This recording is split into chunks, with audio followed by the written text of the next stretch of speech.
Welcome, everybody. As we step into this new school year, we at Inclusion and Behavior Support Services are so glad you've joined us today. I'm Emily Graham, and along with Esther Whitaker, we're going to be your guide to all things inclusion and behavior support. Thank you for that warm introduction there, Emily. As she said, I'm Esther, and we just want to start off by telling you a little bit about the Inclusion and Behavior Support Program at DeKalb. So Emily and I, along with 21 specialists who have several years of education and experience specializing in best practices in early childhood education, social emotional development, and early intervention and special education. And we are here to support all of you. We work with child care programs, Georgia Pre-K, family home providers, Georgia Head Start, and we work with all staff at all levels through training and coaching. And we're here to support social emotional development and to maximize inclusion for all young learners. That's right. And with our Inclusion and Behavior Support Program, we provide a variety of supports to early childhood providers in Georgia. Now, guys, we're available to assist with professional development and training related to inclusion and social emotional development, as well as assist in addressing persistent, challenging behaviors within the early childhood classroom. We also support families when they call our helpline. We can help with referrals, finding resources, childcare, or just being a listening ear to help them on their journey as they support their child. So we mentioned trainings. We have virtual or in-person trainings, and there's a whole list of a variety of topics. And we've got a training menu that we can share with you. You can just send us an email or give us a call on that helpline, and Emily's going to share that with us in a minute. But we have public trainings, meaning trainings that we announce. So just check on social media and you'll see those. And that you get credit in Georgia PDS, state approved credit for all of our trainings. We also have trainings on OLLI, the Online Learning Initiative. You access that through Georgia PDS too. Those are self-paced, so you can register for the training, start watching those trainings. If something comes up, you can pause it and come back to it. So those are really at your leisure. Those are there at your fingertips to access too. And we also have private trainings, meaning we can come to you. We can come to you virtually, or we can come to you live face-to-face with your school system there or your program. Again, wherever you are, we have a specialist that can be right there on site to provide those trainings and tailor them to what the needs that you have in your program are. So some of our trainings are 1 hour and some of them are even up to 4 hours. So you will be able to pick what those are and what really is the best support for you all. All right, and this is how you request a training. As Esther mentioned earlier, we have a helpline, 1-833-354-HELP. We also have our inclusion email, that's inclusion@decal.ga.gov. And you can use either one of those to request a digital copy of those training menus that Esther was talking about, as well as a training request form. Now, when you do that, you just fill out the information on the form. And remember, if it's for a really large group, we ask that you request it at least 2 weeks in advance. Smaller groups don't need that much notice. Once that helpline coordinator has your information, she's going to send it to the supervisor in your area, and that supervisor will assign it to one of the specialists. Now, that specialist is going to be the one to reach out to you and call to work out a time and other details about the training. So another way that we can support you is through our coaching services. A lot of us have been teachers before. I've been in the classroom, and I know that sometimes it can feel kind of lonely. We can go to trainings, we can hear this great information, we can make these great plans, but then we get into the classroom and it's like, how do I do this? So we have those coaching supports available to you. So we're not there to evaluate you or to tell you what you're doing wrong. No, we're there to empower you and to tell you the great things that you're already doing. And we really want to support you in whatever your goals are in achieving what you want for the classroom. So we start with a general observation so we can kind of see the supports that you already have in place. And then we meet with you and we say, what do you want to work on? And we create a shared goal and action plan. The next time we come back, we're going to watch it. We're going to watch that plan that you put in place, whether it's for transitions or for those clear rules and expectations. You're going to tell us what time to be there, what day you want to be there. And typically we come about every 2 weeks to watch those plans in action. But again, those are all scheduled at your convenience, and we come to you. We watch that great work that you're doing. We give you that feedback, telling you, wow, look, this is what I saw, because you don't have those eyes to see the responses that we get to see when we come and observe in the classroom. So we give you that reflection and feedback, and then we start the process over again, planning, watching, talking about it.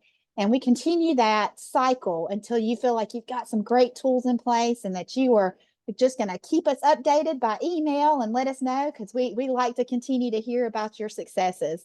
So usually we'll work with you for about 3 to 5 months. And again, we can do that in person or virtual, but that's not a hard and fast. We're there to support you for as long or as little as what you need us to.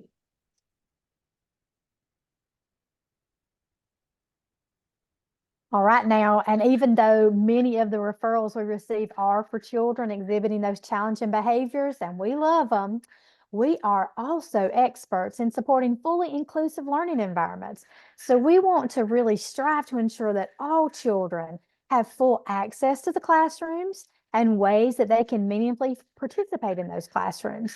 We also enjoy brainstorming with teachers to make sure that the supports needed are available to ensure that all children are welcome and fully included. So make sure you don't forget about the inclusion in our title of inclusion and behavior support. We're happy to come in and help you when you have a child and you're just not sure how to engage them in your classroom work. Please give us a call for that too. We're happy to come out. Most definitely. So a lot of the times we're going to do supports around the pyramid model. So as Georgia pre-K teachers, I am sure that you have seen this before, and I hope that you feel like this is something that really helps you accomplish the goals in your classroom. This is not a curriculum. It's not one more thing you have to do, but this is a framework of practices that's really going to help you meet the needs of the children in the classroom. So we're going to start off right there at the bottom of the pyramid, making sure that you have an effective workforce, a solid foundation for which all these practices can really stand up and be held up. So that's going to have to do with your professional development, your supportive administration, the tools that you need to really make sure that you can implement what you need in the classroom. And then we have what's called Tier 1, and those are supports for all children. Those are high quality, supportive environments and nurturing and responsive relationships. Again, we know all children need those strong, responsive relationships in order to learn, and they need to have the tools in the classroom environment, those clear expectations, those visual schedules, those clear boundaries in learning centers to really understand how to be successful in the classroom. And so sometimes that's all a child needs to be able to really learn and grow in their social emotional skills and other areas as well. But then we have some children that need you to think a little bit more about some targeted supports. They need some help around emotional regulation. They need to be able to see some examples and to hear about what it feels like inside to experience different emotions. They need some concrete social stories around how to be a friend. They need those targeted supports.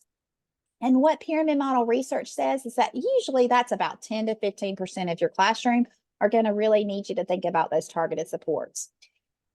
And so then if you've got all of those things in place and you still have a few children that are exhibiting some challenging behaviors, that's where that intensive intervention piece comes in. And that is usually about 1 to 5% of your children are going to need you to sit down and really think more intensive about the supports that they receive. And we'll get to talk about that a little bit more because that's something that we can help with too. All right. And now understanding what milestones children are working on is a large part of ensuring that our teaching practices are developmentally appropriate. So we can come in and help you with those developmentally appropriate practices as well, otherwise known as DAP. Now, NACCE defines DAP as methods that promote each child's optimal development and learning through a strengths-based, play-based approach to joyful, engaged learning. DAP is research-based and it's about meeting the child where they are. It also allows all children to reach challenging but achievable goals. Now, good social emotional learning teaching practices are a big part of developmentally appropriate teaching practices. We have to talk a little bit more in depth about focusing on relationships too, because to be really effective in promoting that social emotional learning and all learning, you've got to first focus on relationships as your foundation. You got to build relationships with children, and typically as teachers, that's what we want to focus on because that's we feel like that's our lane. But we also have to step out of our comfort zone sometimes if we really want to support the child, and we've got to build relationships with all the adults in their lives too. That's when we're really going to be able to make a difference and really be able to impact that child. So think about the relationships that you're building right from the start with the family. And also there's another important person that you spend a whole lot of time with, your co-teacher. You guys as team members and the other team members in your building have a huge opportunity to show children what positive relationships really look like. When you say respect, you can show them what that looks like when you talk respectfully with that co-teacher in your classroom. So as children learn and they are watching, they are sponges taking it all in. When they're learning in the context of that caring relationship with the adults they're around, they're going to become more skilled themselves at building those positive relationships with other adults and with other children. So really, this is key in being able to support our children with learning. Yeah, and Esther, we all know no true learning can take place without those relationships being built in.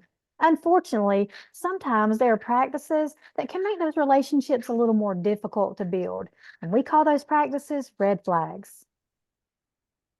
Yeah, so let me tell you a little bit more about red flags. Now, this is a point to where if you would like to pause this video and take a picture or just go ahead and take a picture, you can, because I'm definitely not going to go through these. But these are some examples of things that can get in the way of building relationships with children, as Emily talked about. And actually, sometimes they kind of encourage challenging behaviors to happen. So we definitely want to think about how we are addressing children, how we are thinking about things that may be in place. So if you are seeing that most of the children in your classroom are not engaged and most of the children are disruptive, that definitely is seen as a red flag. And you want to seek out some supports to kind of help.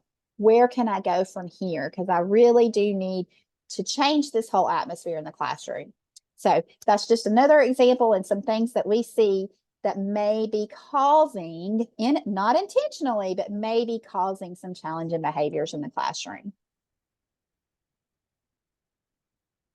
So if you do notice those challenging behaviors and you want to have some coaching from our seats, then make sure you give us a call again at that 1-833-354-4357 or email us at inclusion@decal.ga.gov. Now, we want to think about if we're seeing red flags in the classroom. If you have those kids that are having those persistent challenging behaviors, or if you just want some information on specific topics around inclusion, classroom practices, or those behaviors like we talked about, that's when you would reach out to us for coaching. Similarly to the training, when you request a training, that helpline coordinator is going to gather your information and send it to a supervisor for disbursement in that region. Now, again, that specialist is going to be assigned to you and they're going to contact you or contact the person that was identified on the intake form, and they're going to schedule that initial visit at your convenience. So make sure you give us a call if you feel the need for coaching in your classroom. Yes, we would love to hear from you. So we do need to think about, again, as Emily mentioned earlier, some of our calls do come from concerns around challenge and behavior. And sometimes challenging behavior is defined differently based on our experiences and our perspectives, and just because we are human. So it's important for us to come up with a shared definition of what really meets that term, challenging behavior.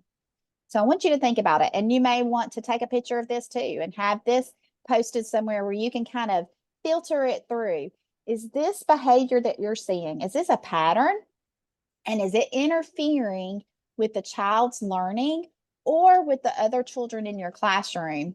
And is it or engagement, is it interfering with the pro-social interactions with that child has with peers or with the adults?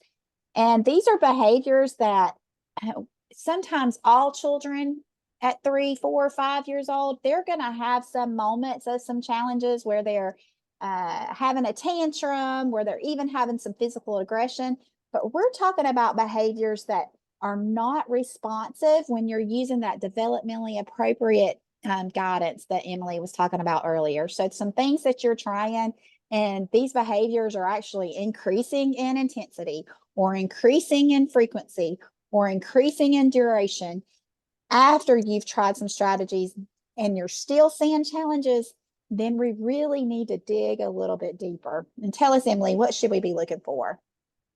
So I know you guys have seen this iceberg analogy before, but it's really helpful to think about it this way. When we're thinking about those behaviors in our classroom, we really want to stop and think about what's going on under the surface, right? We know that what we see in our classroom is just the tip of the iceberg. So we're seeing those behaviors like biting, throwing, screaming, kicking.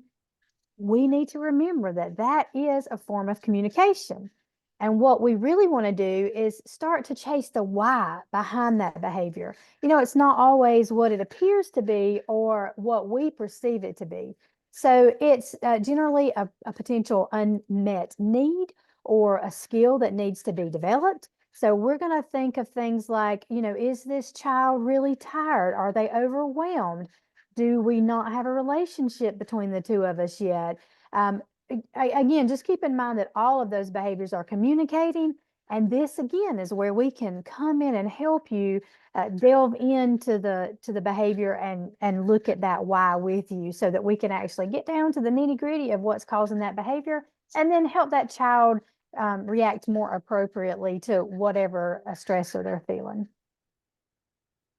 And how do we do that? Well, we at Decals Inclusion and Behavior Supports, we use this tool called Prevent, Teach, Reinforce Young Children. And it is a process. It is an outline of how we do just what Emily was saying, how we dig deeper to figure out what is the function of the behavior. We start with figuring out a goal, a target behavior that we want to reduce, and a target behavior that we want to teach. And we're going to look for ways that we can prevent that challenging behavior from happening. Just like the title says, we're going to look for ways where we can teach that new replacement behavior that's going to have that same need being met. And how can we reinforce that new behavior that we're wanting to teach? And we want to stop reinforcing that behavior that we want to reduce. So this is exactly what we do. And the best part about this is it's not all just on one person's shoulders. It's not on your shoulders as a teacher. This is a whole team approach. We want to get everybody that's working with their child involved.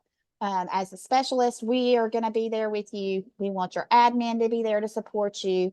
You are definitely going to be on the team as a teacher, and any specialist and family members that can come too. And we're going to brainstorm together. We're going to think about the different perspectives that we have about the child and really come up with an effective way that you as the teacher can implement this plan in the classroom.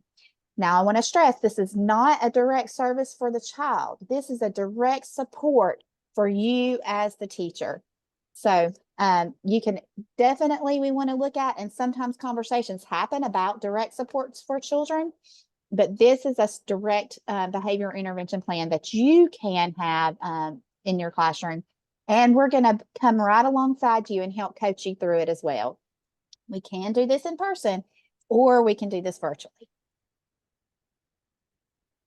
All right. And once more, guys, the way we're going to request that is still going to be through our SEEDS helpline or inclusion email. We're going to ask for this whenever there are children really exhibiting challenging behavior, and that child has been sent home or suspended or is in danger of being suspended. If you have requested a modified day and submitted that to pre-K, if you have documented behaviors of concern where the child is hurting him or herself or others, those are all times to contact SEEDS and ask for those behavior support services. Now, our referral process is just slightly different on this one in that we're going to ask that you contact your Georgia pre-K specialist to let them know first. A lot of times you've already been in touch with them because you've talked about that modified day.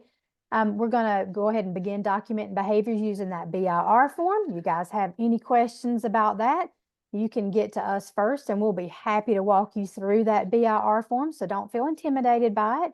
Then once you make that call or email, that helpline coordinator is going to gather that information just like they did for coaching. And they're going to send that referral to the supervisor in your region. A specialist is going to be assigned and will contact, again, that person that was identified on your intake form. We're going to make that initial visit. We're going to schedule it with the specialist and an admin, and also the teacher. And then our classroom observations are going to be conducted prior to scheduling a meeting to begin that process. So we're going to just walk you through it. Don't feel intimidated by this. I know it looks like a lot of steps. It's really not difficult. And again, we want to be right there with you all the way through. I just also want to mention before Esther moves on to the next one that this is not the same as your IEP process, right? And so your IEP is not contingent on our inclusion procedures at all. As Esther was describing earlier, our procedure is really more of a help for the teacher, whereas an IEP is really a plan written more for the student. So those two can work in conjunction together and shouldn't hold each other up. So feel free to contact us whether or not your child in your classroom has an IEP. Yes, that was a great point to make. And if y'all got a little sneak peek at the next slide, you had seen the pyramid model kit. This makes us as inclusion and behavior specialists very happy that you all have received one of these. Every pre-K classroom should have one. If you do not, then contact your pre-K consultant and see if you can figure out how to get access to this, because it is extremely helpful in preventing those challenging behaviors and really working through and teaching the behaviors that we want to see. Now, I will say, this is something that you want to use throughout the whole year in your classroom as needed. But everybody wants a place to start, right? It's overwhelming when you have this kit, and we saw a lot of them up on the shelf. We look for them, we try to find them, because it can be very intimidating to open it up and you see stuff, you don't want to mess it up. But I would say the first kit that I would dig into as a teacher is that classroom visual display kit. There's a lot of supports in there for us as adults. Monday morning when you come in, if you've had a weekend and you are just not necessarily feeling the mood that pre-K needs, there's some great conversation starters that can really help switch our attitudes and kind of get us in a mode that we need to be in to support our children. So they're going to say some things of just little starting conversation things to, again, engage in those moments that we have with our children. And there's also some great positive feedback starters so that we're saying more than just good job. We're giving them some really specific feedback and varying that type of praise that we give. There's visuals for the pyramid kit. Those 5 big classroom practices that when those are in the classroom with fidelity, you'll reduce challenging behaviors for up to 80%. So make sure you check those out. We coach around those. There are also supports around the visual rules, some stop and some go behaviors in there, and some supports for your learning centers in the classroom. So that's a great kit, again, for that high quality supportive environment piece and building relationships. So really early on though, I would pull out the things in this emotional literacy kit. Great for small group. This is exactly what it says. It is teaching us how to read emotions in ourselves and read emotions in others. So it's got the bingo cards in there. It's got feelings memory match. It's got the feelings wheel, all kinds of things that really can encourage that conversation around emotions, because we really want to be making sure that we're talking about emotions, not just for a theme in a week, but we want to talk about them every hour of every day and have intentional ways where we're reminding ourselves to label those emotions, because we know once you can name it, then you can tame it. And that is where we get into self-regulation. And Tucker the turtle really helps us to understand how to tuck in our shells, protect that space that we have in between when something happens and before we respond. That space in that shell is so critical and important because none of us make good decisions when we are in that heightened state of emotions. So we all need to protect our space, and we need to teach our children to protect our space. So that goes through that Tucker turtle technique really nicely to help you with that. But once we tuck and we come out and we've dealt with those strong emotions, our problems are still there. So we have to have a way to support our children in being very good problem solvers. Because guess what?